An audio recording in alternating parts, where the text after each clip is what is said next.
Hello बच्चों, कैसे हो आप सभी। आइए हम अपनी एक्सरसाइज को कंटिन्यू करते हैं। Exercise 8.2 question number 4। हमें यहाँ पे कुछ स्टेटमेंट गिवन है बच्चा, हमें बताना है कि ये स्टेटमेंट ट्रू है या फॉल्स है। ठीक है, सबसे पहले क्वेश्चन नंबर 4 का फर्स्ट पार्ट देखिए। फर्स्ट पार्ट में हमारे पास क्या गिवन है, हमें प्रूव करना है sine A plus B is equal to sine A plus sine B. हमें ये बताना है कि जो साइन ए प्लस बी है वो इक्वल है sine of N A plus sine of N B. ठीक है, हमें बताना है ये ट्रू है या फॉल्स है। हम ए और बी की लेट कर लेते हैं, कुछ भी वैल्यू अज्यूम कर लेते हैं। हमने कर लिया लेट ए की वैल्यू हमने 30 डिग्री मान ली, बी की वैल्यू हमने 60 डिग्री मान ली। अब यहाँ पे पुट करते हैं, ये हमारे पास क्या है लेफ्ट हैंड साइड, ये हमारे पास क्या है राइट हैंड साइड। अब पहले मैं लेफ्ट हैंड साइड के अंदर वैल्यू पुट करती हूँ। देखिए since as it is bracket a plus b, a की वैल्यू क्या है 30 प्लस बी क्या है 60। तो यहाँ पे क्या लिख लेंगे हम 30 प्लस 60, 30 प्लस 60 90। यहाँ पे हमारे पास क्या हो जाएगा साइन 90। साइन 90 की वैल्यू हमारे पास क्या होती है 1, यहाँ पे हमारे पास हो जाएगा 1। तो लेफ्ट हैंड साइड हमारे पास क्या आ जाएगी 1। अब हम राइट हैंड साइड देखते हैं कि हमारे पास क्या राइट हैंड साइड 1 आ रही है। देखिए राइट हैंड साइड क्या है sine A plus sine B, sign A plus sine B. ठीक है, अब ए और बी की वैल्यू पुट करेंगे। साइन ए क्या है 30 डिग्री प्लस साइन बी हमारे पास क्या है 60 डिग्री। ठीक है, अब देखिए साइन 30 की वैल्यू हमारे पास क्या होती है 1/2 प्लस साइन 60 डिग्री। साइन 60 की वैल्यू हमारे पास क्या होती है √3/2। एलसीएम आ जाएगा 2, √3 प्लस 1। जो लेफ्ट हैंड साइड है वो हमारे पास 1 है और राइट हैंड साइड हमारे पास क्या है √3 प्लस 1/2। दैट मीन्स जो लेफ्ट हैंड साइड है not equal to right hand side. That means जो ये हमारे पास स्टेटमेंट गिवन है ये हमारे पास क्या है फॉल्स। ठीक है, आंसर क्या आ जाएगा फॉल्स। अब देखिए सेकंड पार्ट देखिए, सेकंड पार्ट में हमारे पास क्या गिवन है, हमें बताना है the value of sine theta increases as theta increases. क्या बोला हुआ क्वेश्चन में, जैसे जैसे हम थीटा की वैल्यू इंक्रीज करेंगे क्या जो साइन थीटा की वैल्यू है वो भी इंक्रीज होगी। देखिए सबसे पहले मैं ले लेती हूँ साइन 0 डिग्री। ठीक है, साइन 0 की वैल्यू हमारे पास क्या होती है 0। ठीक है, अब हम ले लेते हैं साइन 30 डिग्री। साइन 30 की वैल्यू क्या होती है 1/2। इसको डिवाइड करेंगे क्या आ जाएगा 0.5। ठीक है, ऐसे हम साइन 45, साइन 60। अब लास्ट देखिए क्या है साइन 90 डिग्री। साइन 90 की वैल्यू हमारे पास क्या है 1।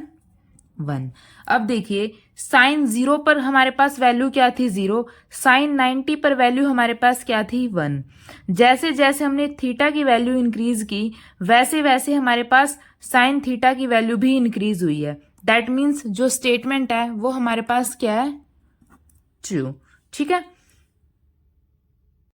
थर्ड क्वेश्चन में हमारे पास क्या गिवन है statement, the value of cos theta increases as theta increases. जैसे जैसे हम थीटा की वैल्यू इंक्रीज करेंगे क्या कोस थीटा भी इंक्रीज होगा। देखिए सबसे पहले हम लेते हैं कोस थीटा। हमने मान लेते हैं थीटा की वैल्यू फर्स्ट में हमने क्या ले ली 0 डिग्री। ठीक है, कोस 0 की वैल्यू हमारे पास क्या होती है 1, ये क्या होती है 1। अब हम देखिए कोस 90 डिग्री, कोस 90 की वैल्यू हमारे पास क्या होती है 0। हमने थीटा को पहले थीटा 0 डिग्री था उसकी वैल्यू हमारे पास क्या थी 1, कोस 0 1 होता है। फिर हमने थीटा की वैल्यू 0 से 90 इंक्रीज कर दी, कोस 90 हमारे पास क्या होता है 0। यहाँ पे हमारे पास क्या हो रहा है, जैसे जैसे हम थीटा की वैल्यू इंक्रीज कर रहे हैं कोस के केस में, तो हमारे पास कोस थीटा की वैल्यू क्या हो रही है, डिक्रीज। लेकिन स्टेटमेंट हमारे पास क्या गिवन है, इसकी अपोजिट, तो ये स्टेटमेंट हमारे पास क्या हो जाएगी, फॉल्स। ठीक है, एक बार दोबारा देखिए क्वेश्चन में क्या गिवन है, जैसे जैसे हम थीटा की वैल्यू इंक्रीज करेंगे, क्या जो कोस थीटा की वैल्यू है वो इंक्रीज होगी। अब हमने ले लिया कोस 0 डिग्री पर ले लिया, कोस 0 डिग्री की वैल्यू हमारे पास क्या होती है, 1।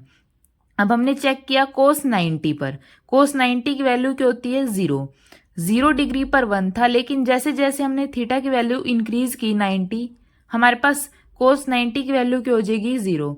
थीटा इंक्रीज करने पर जो वैल्यू है कोस की वो क्या हो रही है, डिक्रीज। लेकिन स्टेटमेंट इसका अपोजिट बोल रही है, तो स्टेटमेंट हमारे पास क्या हो जाएगी, फॉल्स। ठीक है, फोर्थ पार्ट देखिए, फोर्थ पार्ट में हमारे पास क्या गिवन है, sine theta is equal to cos theta for all values of theta. इन्होंने क्या बोला है कि जो साइन थीटा है वो कोस थीटा के इक्वल होगा हर एक वैल्यू पर। देखिए जैसे मैं थीटा की वैल्यू रख लेती हूँ 30 degree, sine 30 degree is equal to cos 30 degree. Sine 30 की वैल्यू क्या होती है, 1/2, लेकिन कोस 30 की वैल्यू हमारे पास क्या होती है, √3/2। ये दोनों आपस में इक्वल नहीं है। ठीक है, अब नेक्स्ट देखिए, जैसे मैंने लिख लिया साइन 60 डिग्री, थीटा की वैल्यू हमने क्या रख ली, 60, sine 60 degree is equal to cos 60 degree. Sine 60 की वैल्यू क्या होती है, √3/2, लेकिन कोस 60 की वैल्यू क्या होती है, 1/2। ये दोनों आपस में इक्वल नहीं है, तो स्टेटमेंट हमारे पास क्या हो जाएगी, फॉल्स। सिर्फ एक थीटा की वैल्यू जो 45 डिग्री होती है तब हमारे पास साइन थीटा कोस थीटा के इक्वल होता है। देखिए साइन 45 की वैल्यू भी 1/√2 और कोस 45 की वैल्यू भी 1/√2।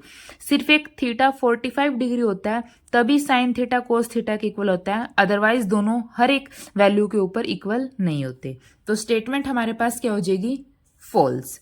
ठीक है, अब देखिए फिफ्थ पार्ट देखिए, फिफ्थ पार्ट में हमारे पास क्या बोला इन्होंने, cotangent A is not defined for A is equal to 0।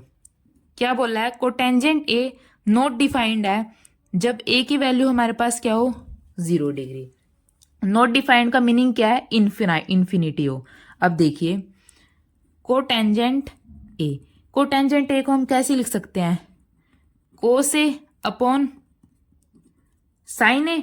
ठीक है, अब ए की वैल्यू हम क्या रख लेंगे, 0 डिग्री, कोस 0 अपॉन साइन 0। ठीक है, कोस 0 की वैल्यू हमारे पास क्या होती है, 1 अपॉन साइन 0। साइन 0 की वैल्यू हमारे पास क्या होती है, 0। 1/0 हमारे पास क्या हो जाएगा, infinity, that is not defined. तो हमारे पास स्टेटमेंट क्या हो जाएगी, ट्रू। ठीक है बच्चों, अगर आपको कुछ भी डाउट हो तो प्लीज मुझे कमेंट सेक्शन में बताइए। अगर वीडियो अच्छी लगी तो प्लीज इसको लाइक कीजिए और निहान क्लासेस को सब्सक्राइब कीजिए।